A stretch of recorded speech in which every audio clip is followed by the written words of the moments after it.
विद्यालय का स्थापना 1952 में यहाँ के कुछ प्रमुख लोगों ने मिलकर किया, जिसमें कुछ किसी ने ज़मीन दिया, किसी ने पैसा दिया, किसी मेरे गांव के एक थे वो बांस वांस दिए थे, तो सबों का योगदान था। तो पहले कमेटी से विद्यालय चलता था और कमेटी के द्वारा जो आय होता था वहीं शिक्षकों में बंटता था।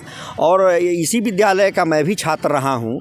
1995 में मैंने यहाँ से मैट्रिक पास किया है और इस विद्यालय का गौरवपूर्ण इतिहास रहा है। जी सर, एक और चीज़ जानना चाहेंगे, क्योंकि यहाँ सबसे बड़ी चीज़ है कि चंपारण में बीएड करने के लिए बच्चों को बड़ा चक्कर लगाना दूर जाना पड़ता है। यहाँ बीएड करने के लिए बच्चों को कोई सुविधा नहीं है। दूसरी बात है कि यहाँ पीजी के लिए भी हमको लगता है चंपारण में पीजी के लिए कोई ऑप्शन है या नहीं, थोड़ा सा अगर आपकी नज़र में कोई। देखिए सर, ये जो उच्च विद्यालय मधुबन है ये 10+2 है और मुख्यमंत्री जी के द्वारा यह योजना चलाया गया कि हर अनुमंडल में एक डिग्री कॉलेज खुलेगा। तो उसी के तहत मधुबन में भी खुल गया है डिग्री कॉलेज अपना, जो मेला बाज़ार पे स्थित है। जीतन राम मांझी के द्वारा उनका उद्घाटन हुआ था। उस समय माननीय विधायक शिवजी राय जी थे। तो अब जब डिग्री करने के बाद ही बीएड का कोर्स किया जाता है, तो बीएड कोर्स के लिए प्राइवेट बहुत सारा यहाँ पर है, मोतिहारी में है, लेकिन इस अनुमंडल में एक भी बीएड कॉलेज नहीं है। तो मैं तो चाहूँगा कि कोई प्राइवेट या सरकारी संस्था के द्वारा अगर खुलता है तो बहुत अच्छा लगेगा। जी अच्छा, एक और चीज़ हम जानना चाहेंगे, क्योंकि आप शिक्षक की समस्या पर आप हमेशा जो है अपने बात रखते रहते हैं। तो अभी हाल ही में ब्रजवासी जी एक शिक्षक नेता है, उन्होंने सफलता प्राप्त की है, तो क्या उनके बारे में क्या अनुभव आपका है? देखिए, ब्रजवासी जी शिक्षक थे मूलतः, आज भी उनको हम लोग शिक्षक ही मानते हैं। आज के डेट में वे माननीय बन चुके हैं। तो उन्होंने सरकार के द्वारा जो है, जो प्रशासन है, आईएएस लॉबी है, वो शिक्षकों पर कानून बनाया। उसके खिलाफ़ उन्होंने जहां उनको गलत लगा, और कुछ आदेश सही भी था और कुछ गलत भी था, जैसे गर्मी का छुट्टी ख़त्म करना, शनिवार को जो है हाफ डे हम लोगों का आज से नहीं बहुत पहले से होता था, उसमें कटौती किया गया और छुट्टी लगभग पूर्णतः समाप्त कर दिया गया। तो इन सब मुद्दों को लेकर के ब्रजवासी जी ने और नेताओं से आगे जा कर के अपने आप को कुर्बानी दे करके वो पद का समझिए एक तरह से न्यौछावर कर दिए और वो बर्खास्त हो गए। और उसके बाद में देवेश चंद्र ठाकुर जी जो अभी एमपी बन गए हैं, वो पहले एमएलसी थे, वो भी हम लोगों का मदद करते थे, लेकिन वो पार्टी के सीमाओं में बंधे हुए थे। लेकिन ब्रजवासी जी शिक्षक मुद्दा को लेकर के वो जब बर्खास्त हुए तो चुनाव मैदान में आए और इंडिपेंडेंट आए। सबसे बड़ी बात है निर्दलीय चुनाव जीतना। आज के ये व्यवस्था में, व्यवस्था से मतलब आप समझ सकते हैं, उन्होंने शिक्षक के बल पर, और शिक्षक ने ईमानदारी पूर्वक उनको मदद किया और आज के डेट में हम लोग उनको माननीय बना चुके हैं। क्या संघर्ष करने वाले के लिए पार्टी मायने नहीं रखता है? देखिए, ब्रजवासी का जीत जो है वो लोकतांत्रिक मूल्यों की जीत है और उनकी जीत जो है वो लोकतंत्र की जीत है और इससे लोकतंत्र मजबूत हुआ है। और वैसे लोगों को फ़ायदा हुआ है जो आशा में रहते हैं कि सामर्थ्यवान ही चुनाव लड़ सकता है, जीत सकता है।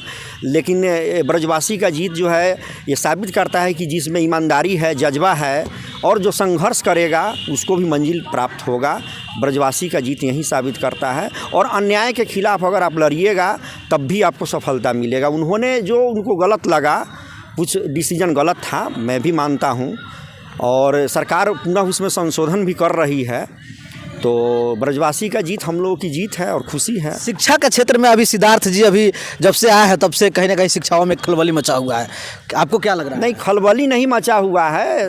उन्होंने जो इंस्पेक्शन लगातार सप्ताह में 4 दिन 5 दिन चल रहा था, तो अभी टेक्नोलॉजी का ज़माना है। उन्होंने ऐप के माध्यम से शिक्षकों को एक तरह से डाटा बेस तैयार करके कि कौन शिक्षक कहाँ क्या कर रहे हैं, तो टेक्नोलॉजी का ज़माना है, वो किए हैं, स्वागत योग्य है। शिक्षक को रहना चाहिए विद्यालय में, पढ़ाना चाहिए। अच्छा, पहले के जो शिक्षक थे जिन लोगों पर कहीं ना कहीं आरोप लगता था कि पढ़ाते नहीं थे स्कूल में, शिक्षा कहीं ना कहीं चरमरा चुकी थी, लेकिन अभी जो बीपीएससी के जो बहुत सारे शिक्षक आए हैं, या जैसे सिद्धार्थ सर या के पाठक जी आए हैं, उससे शिक्षा में क्या अभी सुधार आई है?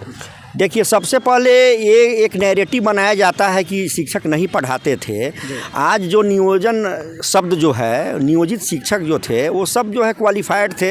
एमए बीएड, मैं खुद पीएचडी होल्डर हूँ और 10+2 में लाइब्रेरियन पद पे मैं कार्यरत हूँ अभी। तो ऐसा नहीं है सब क्वालिफाइड, यहाँ एमए से बीएड से कम कोई है नहीं। तो उस समय एक व्यवस्था बना था, उसके तहत लोग बहाल हुए थे और नियोजित शिक्षक जो है 17-18 साल से बहाल है। तो उन्हीं का शिष्य आज के डेट में जो बीपीएससी है उसमें आधे से अधिक तो नियोजित शिक्षकों के द्वारा पढ़ाए गए हैं। तो अगर पढ़ाई नहीं हुआ तो आईआईटीएन कैसे बना, आईएएस का रिजल्ट कैसे आया? तो एक धारणा बनाया गया शिक्षकों का इमेज खराब करने के लिए, जो गलत था। आपका लगातार देखा गया है, कुछ वीडियो आपको सोशल मीडिया के माध्यम से देखा गया है कि आप कल्याण विभाग की दौरा कर रहे हैं। क्यों किए और किन लोगों से बातचीत हुई और क्या बातचीत हुई? देखिए, कल्याण विभाग जाना हम लोग का एक संयोग था। हमारे एक कलीग हैं, सहयोगी हैं, जो कल्याण विभाग में आदरणीय मुख्यमंत्री जी के गोतियाँ हैं, ग्रामीण हैं। तो उनके यहाँ एक कार्यक्रम था, उसमें निजी कार्यक्रम में हम लोग पूरे लगभग 5-6 स्टाफ हम लोग गए थे। तो कल्याण विभाग का एक एक जगह हम लोगों ने देखा और ऐसा लगा कि नहीं, मुख्यमंत्री जो एक ड्रीम अपना रखते हैं तो उन्होंने गांव में भी वो दर्शाया है। जब हम लोग बख्तियारपुर से कटे तो वहाँ से ही लग रहा था कि एक अलग अनुभव हो रहा था कि उन्होंने काम किया है। और गांव में जाने के बाद मैंने देखा कि आईटीआई कॉलेज उन्होंने खोला है, 10+2 स्कूल है, हॉस्पिटल है, थाना है और शूटिंग रेंज का भी उन्होंने, जहाँ राइफल का शूटिंग होता है। और इसके अलावा भी और भी बहुत सारी चीज़ को वहाँ का जो आप कहीं ना कहीं गांव में आप घूमे, भ्रमण किए, जो विकास देखने को मिला, क्या लग रहा है कि वो विकास आपके वहाँ से हट करके चंपारण में किसी गांव में इस तरह का देखने का विकास मिला? देखिए, इसमें हमको ये कहने में कहीं से भी नहीं ऐसा लग रहा है कि नालंदा में कुछ ज़्यादा ही विकास किया जा रहा है। तो ये मुख्यमंत्री का चूँकि अपना पैतृक गांव है तो स्वाभाविक है, कोई भी अगर कहीं भी विकास हो रहा है तो अच्छी बात है, लेकिन उसी अनुपात में और जगह भी विकास होना चाहिए। चलिए, बहुत बहुत धन्यवाद सर। धन्यवाद।